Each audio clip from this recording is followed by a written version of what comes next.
প্রিয় দেশবাসী, আজকে অত্যন্ত বেদনা ভারাক্রান্ত মন নিয়ে আপনাদের সামনে উপস্থিত হয়েছি।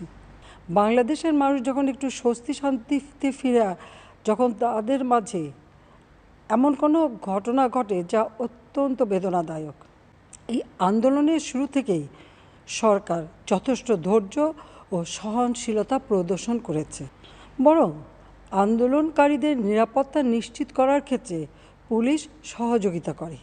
অত্যন্ত পরিতাপের বিষয় হলো, কিছু মহল এই আন্দোলনের সুযোগটা নিয়ে অনাকাঙ্ক্ষিত উচ্চাবিলাস চরিতার্থ করার সুযোগ নিয়ে সন্ত্রাসী কর্মকাণ্ডে লিপ্ত হয়।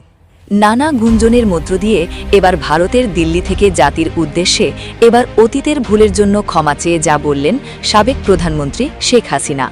দীর্ঘ ১৫ বছর একটানা শাসন করা প্রাচীন দল আওয়ামী লীগ ৫ আগস্ট ছাত্র জনতার কঠিন আন্দোলনের মুখে দেশ ছেড়ে ভারতের দিল্লিতে আশ্রয় নেওয়ার পর থেকে সেই দলটির অস্তিত্ব বেশ হুমকিতে পড়ে। তাই নানা গুঞ্জনের মধ্য দিয়ে এবার ভারতের দিল্লি থেকে জাতির উদ্দেশ্যে অতীতের ভুলের জন্য ক্ষমা চেয়ে যা বললেন সাবেক প্রধানমন্ত্রী শেখ হাসিনা। তিনি বলেন, আজ অত্যন্ত ভারাক্রান্ত বেদনাদায়ক মন নিয়ে আপনাদের মাঝে হাজির হয়েছি। মানুষ যখন স্বস্তি শান্তিতে বসবাস করছিল, তখন এমন কোনো ঘটনা ঘটে যা অত্যন্ত বেদনাদায়ক।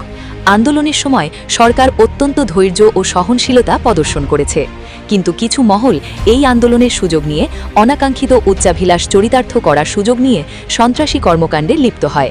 তারা তাদের স্বার্থসিদ্ধি আদায় করে। এর ফলে এই আন্দোলনের ঘটনাকে কেন্দ্র করে যে সকল ঘটনা ঘটেছে তা অত্যন্ত বেদনাদায়ক ও দুঃখজনক।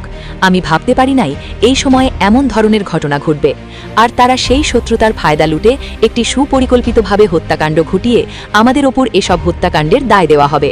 তারা তাদের রাজনৈতিক ফায়দা লুটে, আর আমাদেরকে বানিয়ে দেওয়া হচ্ছে এই ঘটনার আসল মূল ভিলেন। আওয়ামী লীগকে দেশবাসীর কাছে দেওয়া হচ্ছে ভুল মেসেজ। শেখ হাসিনা আরও বলেন, আমরা চাই না কোনো মায়ের বুক খালি করে ক্ষমতায় আসতে। আমরা জানি আপনজন হারালে কী কষ্ট হয়। আমিও চাই এই হত্যাকাণ্ডের ঘটনার নিরপেক্ষ সুষ্ঠু তদন্ত হোক। এটাই দেশবাসীর কাছে আমার আহ্বান।